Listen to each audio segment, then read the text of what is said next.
एक बाबांचा श्वास, दुसरा आईची सावली. दोघेही आहेत एकच माझ्या आनंदासाठी. कधी प्रेमळ, कधी रागीट, कधी हसरे, पण कधीच न रुसरे. हे शब्द आहेत वेड्या भावांसाठीचे.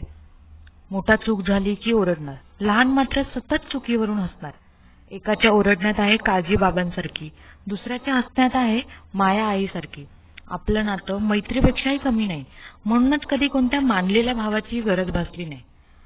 दोस्तीच्या इंद्रधनुष्यात रंग भरणारा तू, अडचणीच्या वाटेवर पाठीशी उभा राहणारा माझा गणपती बाप्पा तू, माझ्यासाठी आसवे ओघळणारा तू, मायेची गरज असताना मिठीत घेणारा माझा कृष्णा तू.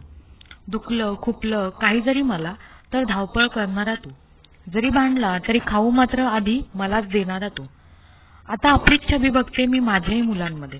त्यांचं रुसणं मनवणं पाहिल्यावर मात्र तुला आठवून पाणी येतं माझ्या डोळ्यांमध्ये.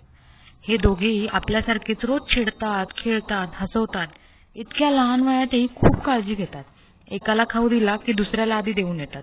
तेव्हा मात्र वाटतं की नकळतच वचन देतायत आयुष्यभर असंच राहू खोडीत अन गोडीत.